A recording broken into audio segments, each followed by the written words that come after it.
Assalamualaikum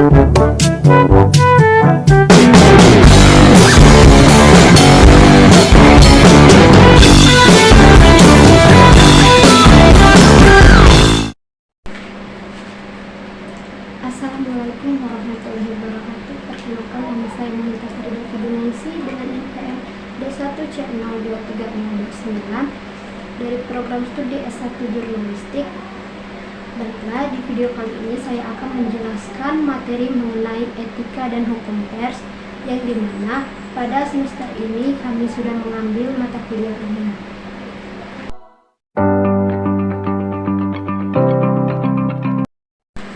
Yang pertama itu, apa itu etika dan hukum pers?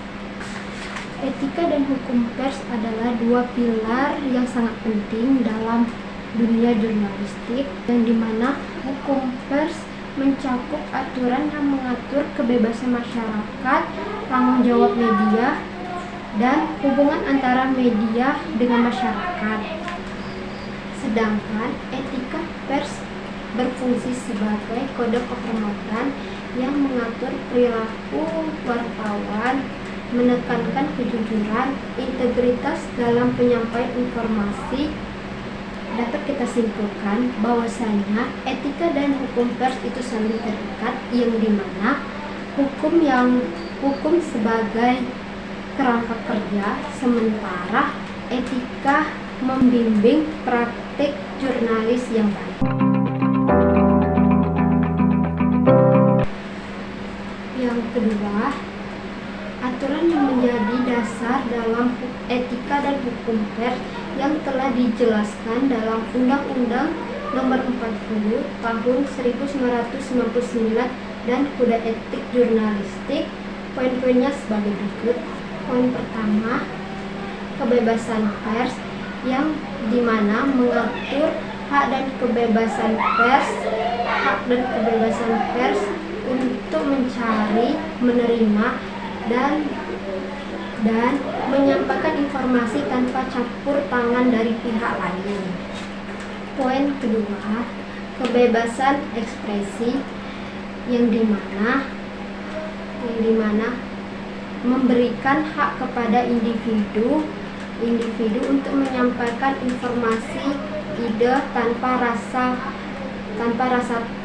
tanpa tekanan atau rasa intimidasi yang berlaku terhadap wartawan, media massa, dan masyarakat umum.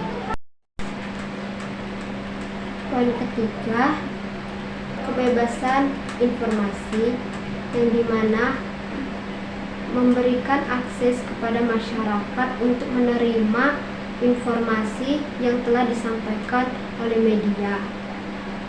Media massa bertanggung jawab memberikan informasi yang jelas, akurat, dan berimbang berdasarkan fakta kepada masyarakat. Poin keempat, kode etik jurnalistik, yang dimana kode etik jurnalistik ini merupakan prinsip-prinsip etika yang harus dimiliki oleh wartawan Indonesia dan harus ditaati oleh wartawan. Beberapa pasal yang ada di kode etik jurnalistik.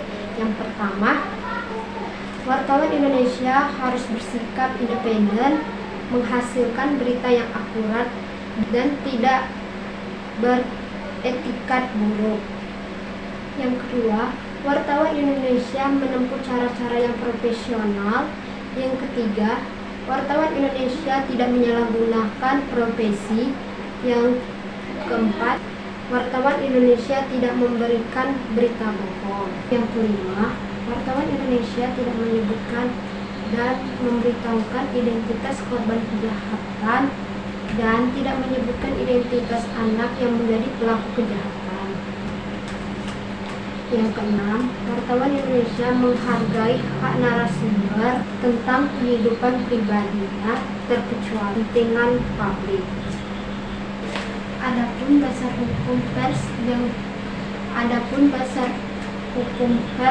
di Indonesia yang tertera pada Pasal 28F Undang-Undang Dasar 1945 yang berbunyi setiap orang berhak berkomunikasi dan memperoleh informasi untuk mengembangkan pribadi dan lingkungan sosialnya, serta berhak untuk mencari, memperoleh, memiliki, dan menyampaikan informasi dengan menggunakan media yang telah ada. Yang ketiga,